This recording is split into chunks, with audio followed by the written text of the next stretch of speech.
সাধারণত জুলাই মাসের প্রথম সপ্তাহে এই উৎসব পালন করতে না, কারণ এই সময় গাছের চারার উপরের জন্য আবহাওয়া দিল। পরবর্তীকালে পশ্চিমবঙ্গের ভৌগোলিক ও জলবায়ুগত দিক বিবেচনা করে বৃক্ষরোপণ ও পরিবেশ সচেতনতার এই বিশেষ সপ্তাহটি 14 থেকে জুলাই উদযাপনের সিদ্ধান্ত নেওয়া হয়।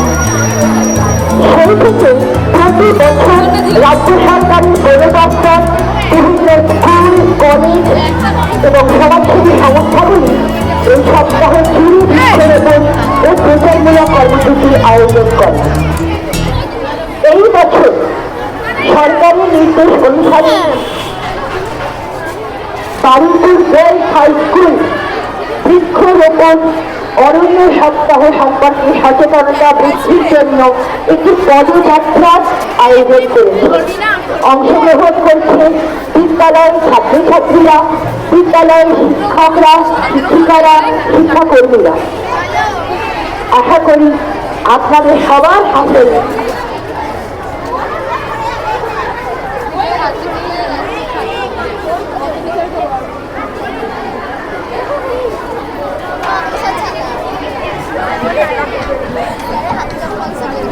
আজ অরণ্য সপ্তাহের সূচনায় আমরাও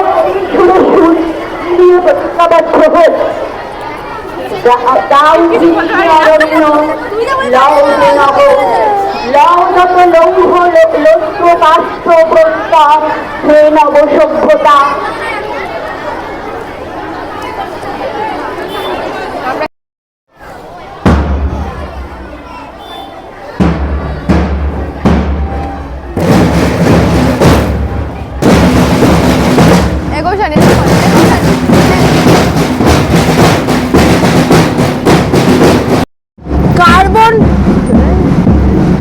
কার্বন শোষণ করে বল কমায় পৃথিবীর উষ্ণায়ন।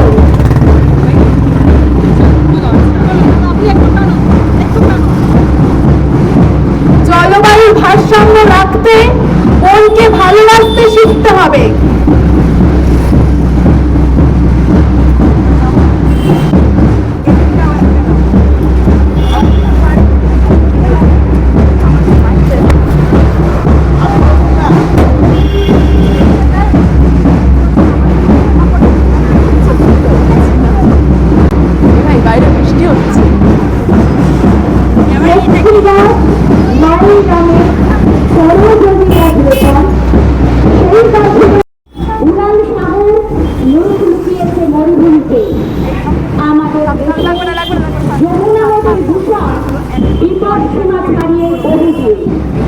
বিশ্ব উষ্ণায়ন আজ আমাদের সবচেয়ে বড় বিপদ।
সারা পৃথিবীতে অরণ্য আজ বিপন্ন।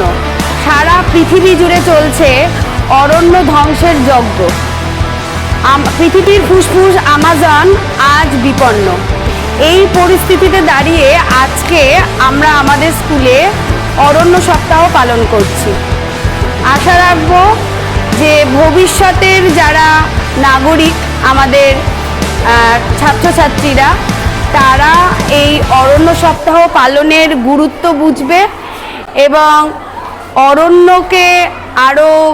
অরণ্য সম্পর্কে সচেতন হবে এবং আগামী দিনে গাছ রোপণ করে পৃথিবীকে আবার সবুজ করে তুলবে। বনই প্রকৃতির ফুসফুস, তাকে রক্ষা করা আমাদের কর্তব্য। একটি করে গাছ রোপণ হবে ভবিষ্যৎ প্রজন্মের গুপ্তধন। বন ধ্বংস নয়, বন সৃষ্টি হোক, পৃথিবী আবার সবুজে। বৃক্ষ মোদের পরম আত্মীয়, সবুজ পৃথিবী আমাদের প্রিয়। বনই আমাদেরই মা। একটি গাছ জননীর মতো, তার ছায়াতে শান্তি করি মাথা নত। প্রকৃতির ভারসাম্য যদি রাখতে চাও, ম্যানগ্রোভ অরণ্যকে ফিরিয়ে দাও। একটি গাছ অনেক প্রাণ, অরণ্য হোক আমাদের অবদান। একটি গাছ অনেক প্রাণ, অরণ্য হোক আমাদের অবদান। গাছ কেটো না, হবে জীবন ত্রাণ। গাছ না কাটলে হবে মোদের জীবন দান। গাছ কাটলে হবে মোদের মৃত্যু সমান। তাই বলছি গাছ কেটো না, চলো করি আমরা পণ। বাঘ হরিণের বাসভূমি, রক্ষা করো বনভূমি তুমি। সবুজ পৃথিবীর নিরাপদ ভবিষ্যৎ, বন সংরক্ষণ হোক সবার অঙ্গীকার।